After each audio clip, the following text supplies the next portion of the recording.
তারা আমি কইছি আমার স্বামী, তারপরেও তারা মানছে না। তারা আমার মেয়ের জামাই তারা আক্রমণ করছে। তারা আমার মেয়ে হয়েছে আমার স্বামী, তারপরেও তারা আক্রমণ, আমি হয়েছে আমার মেয়ের জামাই, তারপরেও তারা মানে না, তারা আক্রমণ করে। আমি মোহাম্মদ ইদ্রিস আলী, শ্রীমঙ্গল প্রেস ক্লাবের সাবেক সেক্রেটারি এবং মৌলভীবাজার জেলা দৈনিক আমার দেশের জেলা প্রতিনিধি। গত 31 অক্টোবর রাত্র হঠাৎ 12:30টার দিকে আমার শ্বশুরবাড়িতে আমি গিয়েছিলাম। যা এখানে আমি তখন খাবার দাবার করে ঘুমিয়েছিলাম। হঠাৎ করে 8-10 জন মানুষ তারা টর্চ লাইট জ্বালিয়ে ঘরের চতুর্দিকে বের দিয়ে রাখে। দরজা খোলার জন্য বলে আমার শাশুড়িকে, তারপর আমার বউয়ের ছোট ভাই তাকেও বলে দরজা খোলার জন্য ডাকাডাকি শুরু করে। ডাকাডাকি শুরু করে আমার নাম ধরে খুঁজতে থাকে।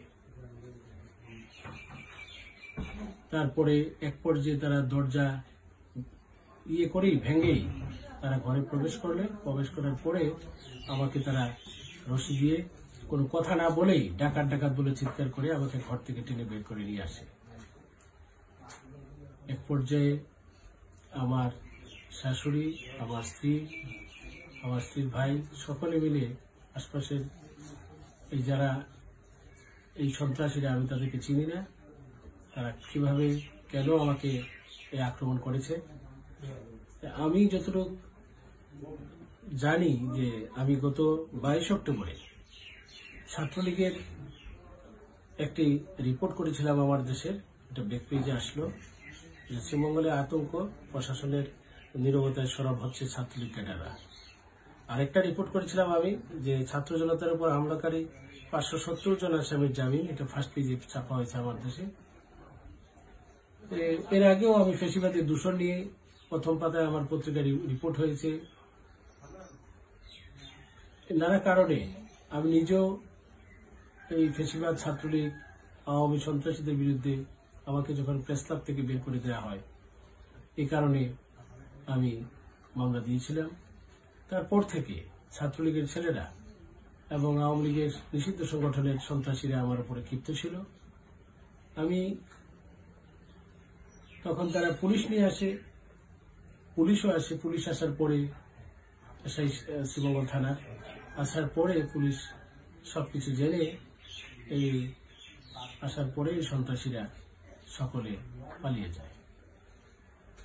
আমার কথা হলো যে আমাকে রাজনৈতিকভাবে ঘায়েল করার জন্য আমাকে একজন প্রতিষ্ঠিত সাংবাদিক হিসেবে দেশের শ্রীমঙ্গলের বাসী, মৌলভীবাজারবাসী জানে আমি কতটুকু সাংবাদিকতায় অবদান রাখতে পেরেছি, সেটা জনগণের উপরে ভার ছেড়ে দিলাম। কিন্তু আমাকে এইভাবে হত্যার উদ্দেশ্যে, প্রাণের হত্যার উদ্দেশ্যে আমাকে যেভাবে তারা এই কাণ্ড ঘটিয়েছে, আমি এদেরকে চিনতেও পারিনি যে কেন আমাকে হত্যা করতে আসলো। যখন ডাকাত ডাকাত বলে চিৎকার করতে শুরু করলো আর আমাকে হাত পা বেঁধে একেবারে করে বললো, তখন আমার স্ত্রী আমাকে জড়িয়ে ধরে বলছে বারবার, এবং আমার শাশুড়ি, আমার স্ত্রীর ছোট ভাই, সেও অনেক ঝাপটাঝাপটি করার পরে আমাকে প্রাণের রক্ষায় তারা করতে পেরেছে। আজকে ফেসিবাদ শুধু এ নিয়ে করে ক্ষান্ত হয়নি। আপনারা দেখবেন যে লন্ডন থেকে এই আমার যে ভিডিওটা, এটা লন্ডন থেকে সুশান্ত, যেটা ফেসিবাদের দূষর, যেটা প্রপাগান্ডার মেশিন শেখ হাসিনার, ও এখান থেকে প্রথম পোস্ট করে এবং বিভিন্ন ফেক আইডি, যেটা শেখ মুজিবের ছবি লাগানো, এগুলো দিয়ে আমাকে সামাজিকভাবে হায় প্রতিপন্ন করার জন্য, সমাজে আমাকে কলুষিত করার জন্য আমার বিরুদ্ধে তারা পরকীয়া বলে, যে আমি এখানে পরকীয়া করতে গিয়েছি, আমাকে জনতা আটক করেছে। না, আপনাদেরকে বলতে চাই, জনতা যদি আমাকে আটক করে, তাইলে আমি মুক্ত অবস্থায় থাকি কিভাবে?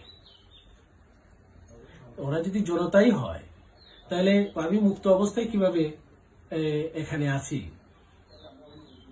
এটা আপনাদের কাছে প্রশ্ন।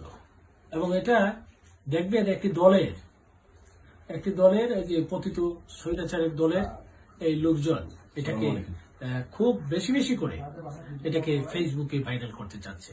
এটা কি বোঝাতে চাচ্ছে? যে একদিকে চাচ্ছে যে আমি আমার দেশ পত্রিকার একজন প্রতিষ্ঠিত সাংবাদিক, জেলার দায়িত্বে আছি।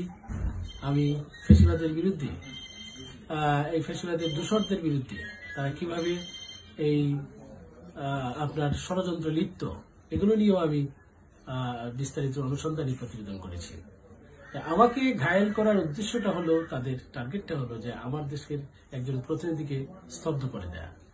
আমি দেশবাসীর কাছে, দেশে বিদেশে সকল আমার ভাইদের কাছে, বোনদের কাছে বলতে চাই যে আমাকে এভাবে রাতের আধারে হত্যার উদ্দেশ্য করেছিল। শুধু এবার নয়, এর আগেও আমাকে শ্রীমঙ্গল প্রেস ক্লাবে এই ছাত্রলীগের দোসররা, আওয়ামী লীগের দোসররা তারা আমাকে হত্যার চেষ্টা করে। এটা নিয়েও আমি বিস্তারিত ইয়ে করে আমি আপনার থানায় মামলা দিয়েছি। এই মামলার অনেক আসামি তারা আজকে প্রকাশ্যে ঘুরে বেড়ায়। অনেক আসামি তারা আজকে আমাকে ঘায়েল করার জন্য নানাভাবে তারা ষড়যন্ত্র লিপ্ত। আমি আমার সহকর্মী সাংবাদিক, সুশীল সমাজ এবং আমার যারা শুভাকাঙ্ক্ষী সকলের উদ্দেশ্যে বলতে চাই, আপনারা আমাকে চিনেন, জানেন। দীর্ঘদিন ধরে আমি সাংবাদিকতায় বিচরণ করছি। আমার যে এই যে আমাকে নিয়ে যে ট্রল করা হচ্ছে, যে পরকীয়া বলে আমাকে যে ট্রল করে এখানে আমাকে জনতায় হাতে নাতে ধরেছে, আমাকে মারধর করেছে, মূলত এই ঘটনাটি টোটালি একটি মিথ্যা প্রপাগান্ডা। আমাকে তারা প্রাণে হত্যা করার জন্য আমার শ্বশুর বাড়িতে আমাকে আঘাত করেছে। এটার বিচারের দায়ভার আমি নিয়ে প্রশাসনের দ্বারস্থ হচ্ছি। আমি এ নিয়ে মামলার দেওয়ার জন্য আমি তাদের নাম ঠিকানা খুঁজে বের করার জন্য একটু সময় লাগতেছে, খুঁজতেছি। যেহেতু আমি চিনি না ওই এলাকার বাসিন্দা এবং এরা কারা, কোথাকার থেকে আসছে, ছবি দেখে এদেরকে আইডেন্টিফাই করে। কালকে রাত্রে 12:30 তার দরজার লোক আইসে, তারা আমার দরজা ডাকছে, আমি দরজা খুলছি। কইছে কেউ দেখে, আমি কইছি আমার মেয়ে, আমার ছেলে, আমি তারা আমার মেয়ের দরজার দিকে তারা আক্রমণ করে, দরজা ভাঙ্গা তারা আমার মেয়ের জামাই তারা আক্রমণ করছে।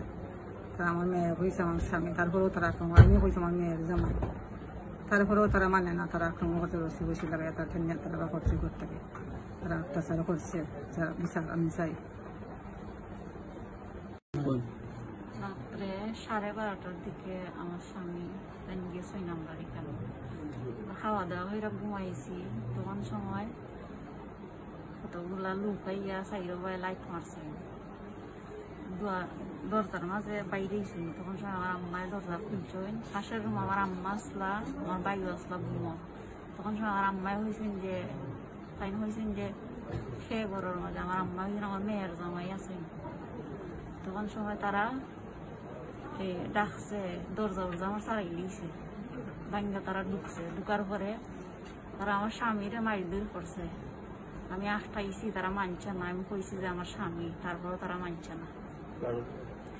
রশিদি তারা বাঁধছে, রশিদি বান দিয়া তারা বাইরে নিছে নিয়ে তারা মার শুরু করছে। তাই এখন সাংবাদিক তারা জিদ মিটাইছে, আইসে তারা, আমি কইছি আমার স্বামী, তারপরেও তারা মানছে না।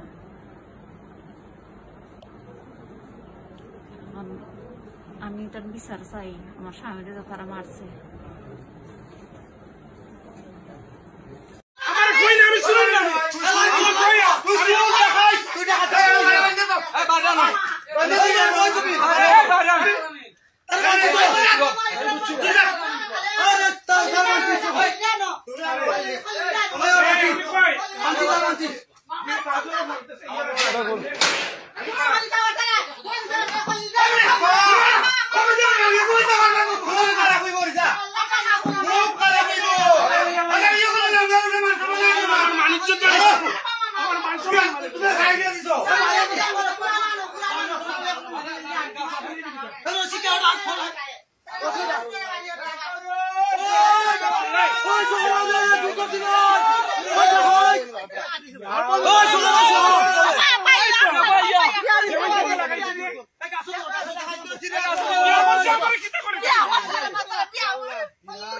আমি সাবুদ্দিন রাখুন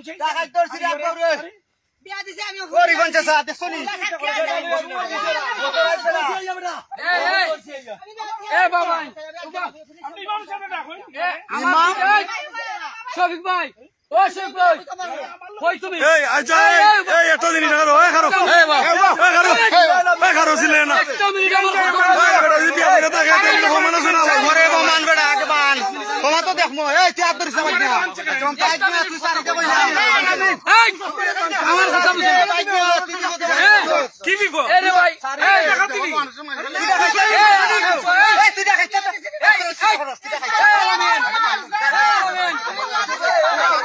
ঘরে কইছ দিতে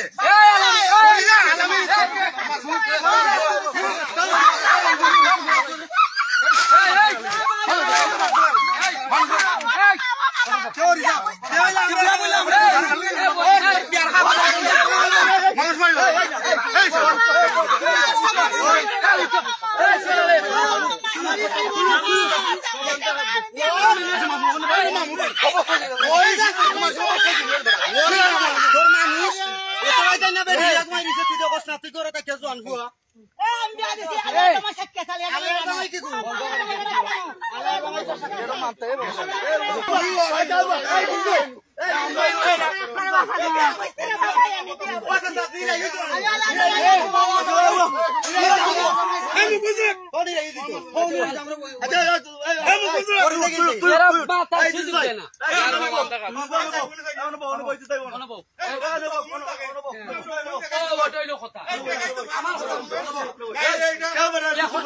এখন আমার দুইটা কথা বুঝো ভাই আপনি আরো বিয়া করছেন বিয়া করছেন